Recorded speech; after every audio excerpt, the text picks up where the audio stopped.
makanan yang dimakan ya teman-teman, mengurai makanan yang dimakan, lalu turun ke lambung. Nah, di lambung lah barulah diurai oleh si zat asam lambung. Nah, setelah diurai baru turun ke usus untuk diserap kebaikannya. Nah, lalu kenapa bisa berbahaya? Bukan berbahaya ya teman-teman. Zat asam lambung itu tidak berbahaya sama sekali, karena itu memang sistem cerna kita ya teman-teman. Lalu kenapa bisa mengganggu dan menimbulkan rasa yang tidak nyaman ya teman-teman? Begini teman-teman, coba ya teman-teman ingat-ingat. Jadi sepengalaman saya dulu ya, sebelum saya terkena gangguan asam lambung, GERD, anxiety, dan psikomatis ini, dulu tuh pola hidup saya tuh tidak berantakan ya teman-teman, gagal, pokoknya gagal, tidak beraturan.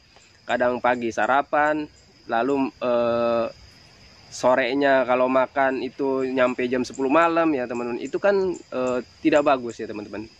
Nah, lama-kelamaan karena sistem tubuh kita itu terbatas ya teman-teman, kekebalan tubuh kita itu terbatas. Jadi karena pola hidup ataupun pola makan saya yang tidak teratur, berantakan, jadilah saya terkena gangguan asam lambung ya, seperti itu teman-teman. Mungkin coba deh teman-teman ingat-ingat, kenapa teman-teman bisa terkena gangguan asam lambung?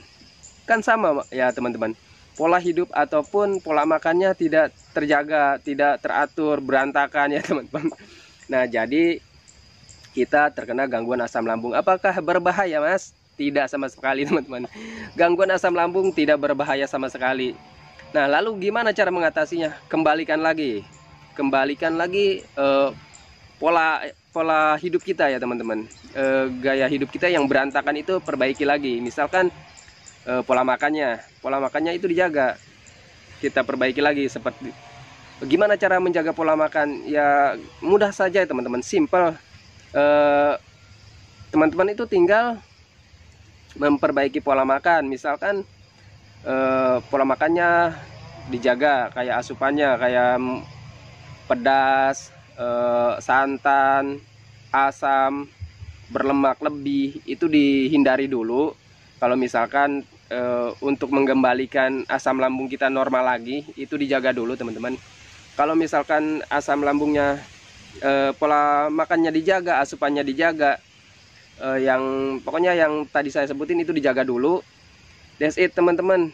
Paling teman-teman itu 3 ataupun 1 bulan itu sudah sembuh teman-teman, kalau untuk asam lambung.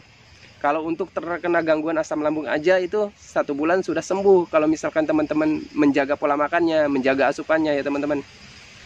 Lalu Mas, saya tuh sudah berbulan-bulan, saya tuh sudah hampir setahun, kan begitu teman-teman.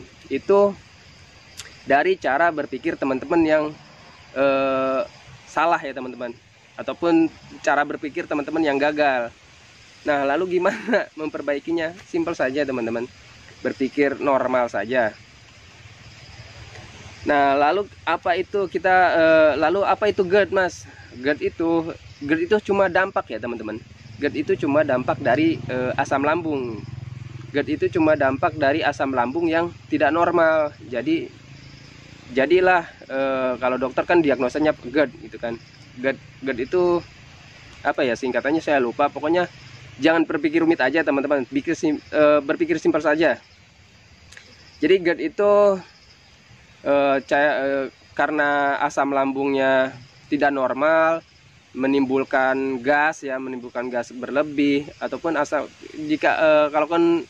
kalaupun asam lambung tidak normal itu seperti apa? Jadi asam lambung tidak normal itu seperti kapasitasnya yang bertambah ataupun zat keasamannya yang bertambah. Dan dari tenggorokan, kerongkongan ke bawah itu ada sejenis pintu ya teman-teman, sejenis klep. Kalau misalkan bahasa kita itu, bahasa simpelnya itu sejenis pintu ataupun klep. Jadi misalkan kalau makanan yang kita punya terus kita telan, kita turun ke bawah, itu si esofagus namanya, si pintu itu terbuka teman-teman. Nah, lalulah makanan masuk ke lambung. Nah, kalau misalkan asam lambung kita tidak normal, kapasitasnya yang berlebih ataupun zat keasaman yang berlebih, itu mengganggu ke esofagus ya teman-teman, ke si pintunya ataupun si klepnya.